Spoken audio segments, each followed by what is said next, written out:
오늘 우리는 지금까지 주님의 몸된 교회를 위해 각자에게 맡겨진 직분을 충성스럽게 감당해 오신 24분의 은퇴를 기념하고 또 축하하고 감사하기 위해서 이 자리에 모였습니다. 지금까지 정말 많이 수고하셨으니 이제는 모든 부담을 내려놓고 한 걸음 뒤로 물러나셔서 후배들을 응원해 주십시오 라고 말씀드리고 끝내면 참 훈훈하고 아름다운 밤이 될 터인데 설교 제목을 보니 그처럼 훈훈한 결말은 애초에 물 건너간 것이 아닌가 하는 생각이 듭니다. 오늘 은퇴하시는 분들을 포함하여 우리 모두에게는 아직 절반의 경주가 남아 있는데 남은 절반이 지나온 절반보다 더 무겁고 의미 있는 경주일 수 있고 또 사실 그래야 마땅할 것입니다. 오늘 설교는 곰과 호랑이 이야기로 시작하려고 합니다. 설마 그건 아니겠지 하는 생각이 머리를 스치셨다면 그 설마가 맞습니다. 평소에 거룩하지 않은 것에는 눈길조차 주지 않던 성도님들은 곰과 호랑이 이야기가 불편하실 수도 있으실 텐데 많이 불편하신 분들은 한쪽 눈을 지그시 감고 들으시면 조금은 편안해지실 겁니다. 이따 설교하고 내려가서 담임 목사님께 혼날 것 같습니다. 이제 한쪽 눈을 지그시 감으셨다면 시작하겠습니다. 하늘을 다스리는 천재의 아들인 환웅이 바람의 신, 비의 신, 구름의 신을 대동하고서 그를 뒤따르는 3,000명의 무리와 함께 묘향산으로 내려왔습니다.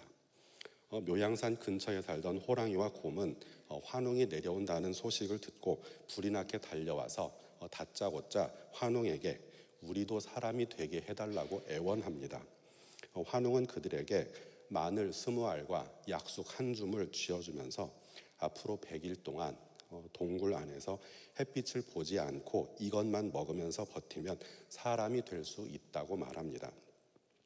잘 아시는 것처럼 호랑이는 며칠을 견디지 못하고 뛰어나버렸지만 곰은 곰답게 마늘과 쑥으로 줄인 배를 채우면서 햇빛을 보지 않고 굴 안에서 버텼더니 100일이 아니라 37일 20하루째 되던 날에 여자로 변신을 했고 결국 환웅의 아내가 되었습니다. 아직까지도 한쪽 눈을 감고 계시는 분들은 이제 뜨셔도 됩니다. 이 신화 속 이야기에서 비난받는 대상은 호랑이입니다. 아니, 호랑이는 그 정도 희생을 감수할 각오도 없이 사람이 되려고 한 것이냔 말이냐. 사람이 되는 것이 어디 그리 쉬운 일인 줄 아는가. 하지만 우리가 호랑이를 너무 심하게 나무랄 일은 아닌 것 같습니다. 호랑이 입장이 되어서 생각해보면 환웅이 그에게 요구한 것은 상상을 초월하는 어려운 일이었을 것입니다. 물론 곰도 마찬가지입니다. 날마다 사냥을 해서 날고기를 먹고 사는 그들에게 하루아침에 육식을 끊고 채식을 하라는 것 자체가 아주 잔인한 요구입니다. 우리 주변에도 건강을 위해서 육식을 자제하고 풀만 드시는 분들이 간혹 계시는데 저도 몇 번 따라해 보다가 아예 포기했습니다. 잡식성 동물인 사람도 육식을 자제하고 풀만 먹는 일이 쉽지 않은데 하물며 나면서부터 고기만 먹고 살아온 호랑이에게는 얼마나 어려운 일이었을지 상상이 안 됩니다. 그런데 호랑이와 곰에게 주어졌던 숙제가 그들에게 지극히 어려운 일일 수밖에 없었던 더 큰 이유가 있었습니다. 다른 게 아니라 그들이 지구상에서 이 같은 일을 시도하는 첫 번째 동물들이었다는 사실입니다. 그때까지 동물이 마늘과 쑥을 먹고서 사람으로 변했다는 사례가 보고된 적이 단 한 번도 없었고 그들은 그저 환웅이 하는 말 한마디만 믿고서 무모한 일을 시도해야 했다는 것입니다. 만약에 호랑이와 곰 이전에 어떤 동물이라도 마늘과 쑥을 먹고서 사람이 되었거나 아니면 최소한 사람이 될 뻔이라도 했던 일이 있었다면 호랑이가 그처럼 쉽게 포기하고 뛰쳐나가지는 않았을 것입니다. 때로 우리는 앞날을 전혀 예측할 수 없는 상황, 미래가 보장되지 않은 상황에서 자기 자리를 지키고 인내해야 하는 그런 일들이 있습니다. 그럴 때는 참 답답하고 막막하고 두렵기까지 합니다. 하지만 우리에게 미래에 대한 확실한 약속과 보증이 있을 뿐만 아니라 또 몇몇 사람들은 그 같은 미래를 이미 쟁취했다라고 하는 생생한 증언들이 들려온다면 우리가 짊어져야 할 인내의 무게는 그만큼 가벼워질 것이 분명합니다. 그런 의미에서 믿음의 경주에 참여한 저와 여러분 모두는 곰과 호랑이보다 좀 더, 아니 훨씬 더 유리한 위치에 서 있다고 말할 수 있습니다. 우리가 치러가야 할 믿음의 경주도 적지 않은 인내를 요구하는 것이기는 하지만 우리에게는 곰과 호랑이에게 없었던 무언가가 있는데 바로 수많은 증인들이 우리를 애워싸고 있습니다. 본문 1절 말씀을 제가 읽겠습니다. 이러므로 우리에게 구름같이 둘러싼 허다한 증인들이 있으니 모든 무거운 것과 얽매이기 쉬운 죄를 벗어버리고 인내로써 우리 앞에 당한 경주를 하며. 어찌나 증인이 많았던지 구름같이 둘러싼 허다한 증인들이라고 표현했습니다. 이 증인들이 누구인가 하면 바로 앞장 히브리서 11장에 등장하는 수많은 믿음의 영웅들, 승리자들입니다. 어제의 용사들이 이제 다시 뭉쳐서 오늘은 인내의 경주장을 둘러싼 증인들로 줄지어 서 있다는 것입니다. 이 증인이라는 말에는 경기를 지켜보면서 응원하는 관중이라는 의미와 함께 어떤 사실에 대해서 증언하는 자라는 의미가 동시에 담겨 있습니다. 그들이 무엇을 지켜보는가 하면 오늘날 우리가 믿음을 지키기 위해 다름질하는 모습을 지켜보면서 우리를 응원하는 것이고, 또 그들이 무엇을 증언하는가 하면 과거에 그들이 믿음을 지키기 위해서 경주했을 때 하나님께서 그들이 실패하지 않도록 지켜주셨고 마지막에는 모두에게 의의 면류관을 씌워주셨다는 사실을 몸소 증언하는 것입니다. 1절 하반절 말씀을 제가 다시 읽습니다. 인내로써 우리 앞에 당한 경주를 하며. 히브리서 기자는 우리가 참여한 경주를 가리켜서 우리 앞에 당한 경주라고 말합니다. 우리 앞에 당한 경주, 달리 말해 우리 앞에 주어진 경주라는 이 말이 의미하는 것은 우리가 이 경주에 참여하기로 스스로 선택한 것이 아니라는 뜻입니다. 우리가 예수 그리스도의 제자가 되었을 때 우리는 모두 이 경주에 참여하여 뜀박질하도록 이미 결정되었다는 것입니다. 무엇을 참고 무엇을 견디고 무엇을 극복해야 할지를 우리 마음대로 선택하는 것도 아니고 게다가 참가할지 그만둘지도 우리 마음대로 선택할 수 있는 경기가 아닙니다. 원래 자신 없는 경기에 뛰어들면 패배하기 십상입니다. 그런데 우리 앞에 놓인 믿음의 선한 경주 역시 내가 자신 있어 하는 종목이 아니고 사실은 할 수만 있다면 피하고 싶은 종목일지도 모릅니다. 하지만 이 믿음의 경주는 우리가 자신 없어 하는데도 불구하고 승리가 보장된 경기입니다. 이러한 사실을 우리 앞에 살다간 수많은 믿음의 선배들이 증언해 왔습니다. 1절 중반절 말씀입니다.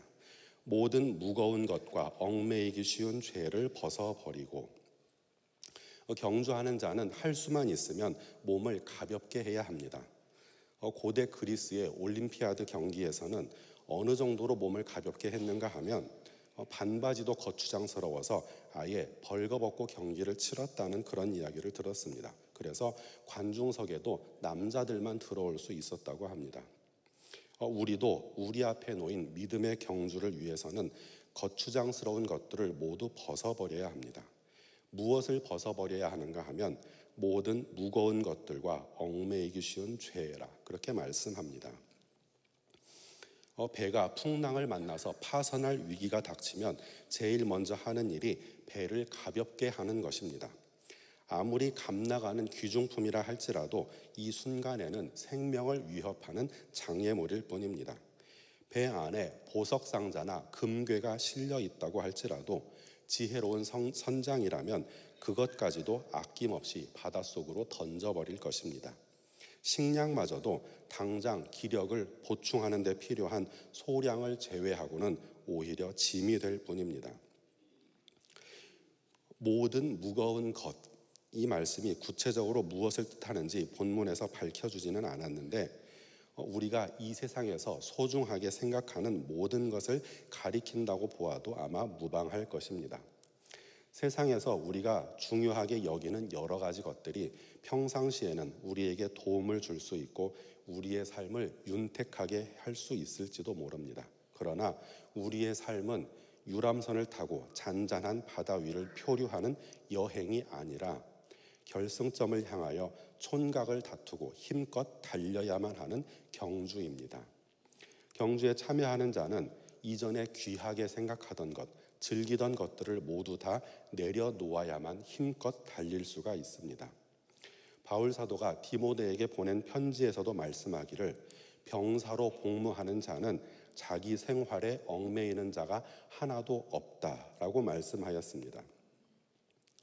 우리가 첫 번째로 벗어버려야 할 것이 모든 불필요한 짐이었다면 두 번째로 벗어버려야 할 것은 죄악입니다. 세상의 무거운 짐들이 우리의 발걸음을 무겁게 한다면 우리가 범하는 죄악들은 우리가 달려가야 할 길을 거칠고 험하게 만듭니다.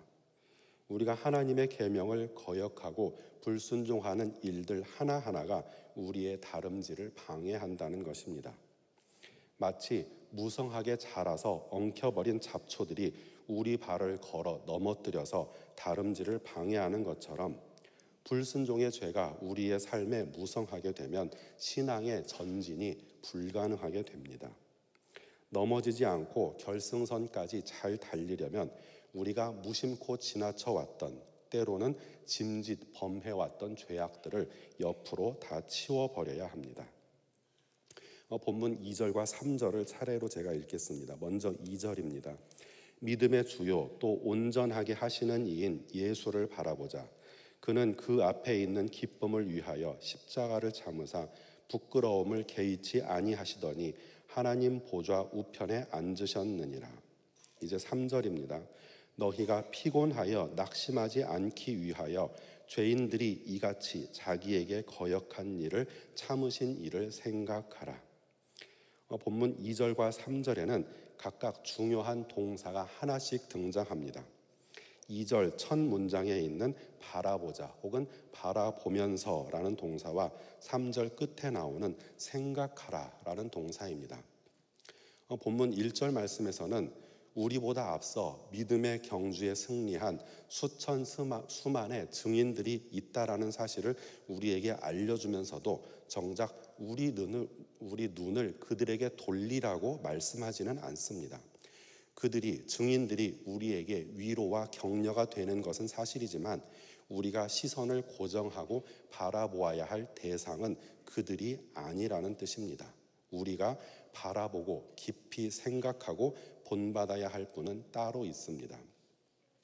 2절과 3절에 나오는 두 개의 중요한 동사, 다시 말해 바라보면서라는 분사와 생각하라라는 명령어는 공통의 목적어를 가지고 있는데 바로 예수님이 목적어입니다.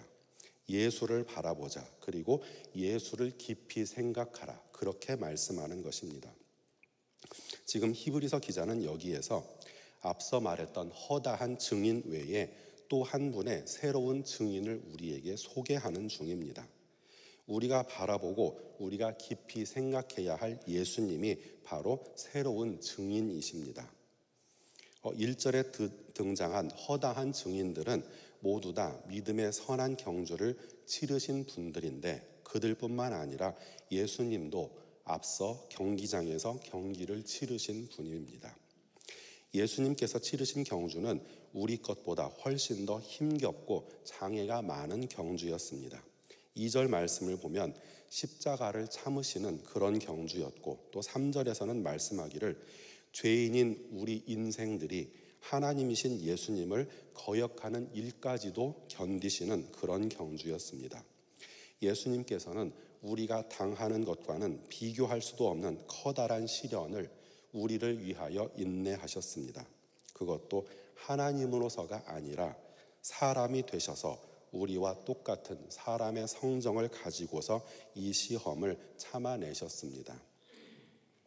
2절 말씀을 다시 읽겠습니다. 믿음의 주요 또 온전하게 하시는 이인 예수를 바라보자.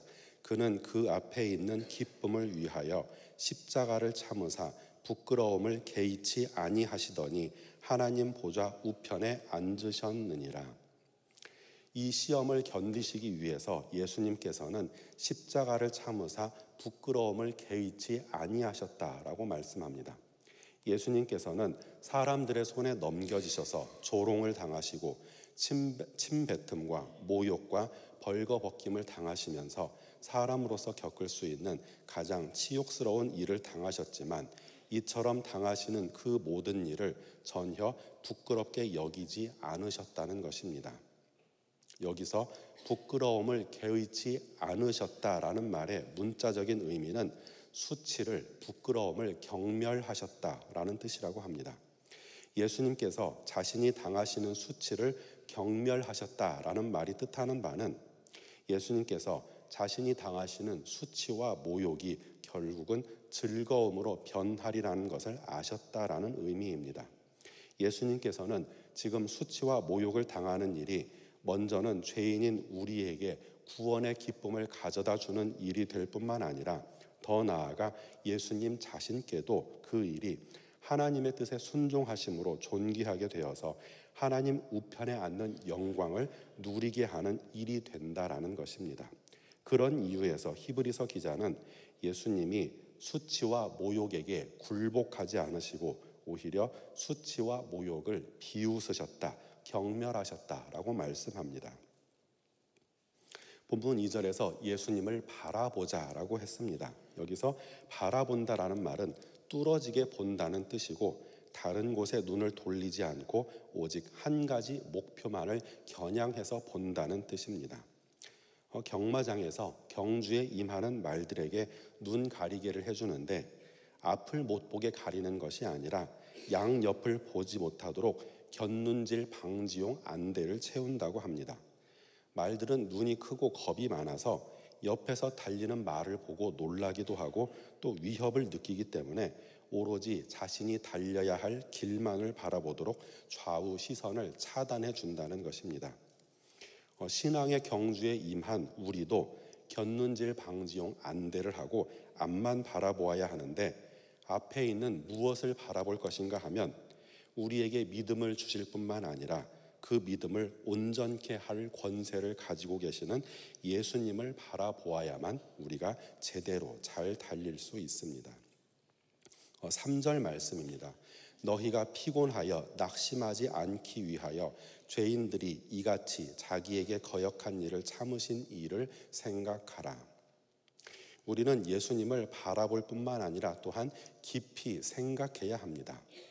우리가 특별히 예수님에 대해 더욱 깊이 생각하고 묵상해야 할 때가 있는데 그때가 언제인가 하면 우리가 피곤하고 낙심하여 지쳐서 쓰러졌을 때, 더 이상 다름질하기 싫어지는 날이 이를 때에 우리는 예수님을 깊이 생각해야 합니다.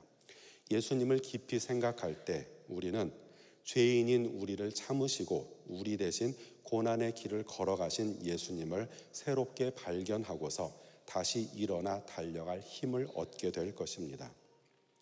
우리가 예수 그리스도를 모시고 하루하루를 살아가는 믿음의 삶을 경주라고 해도 좋고 전투라고 해도 좋습니다.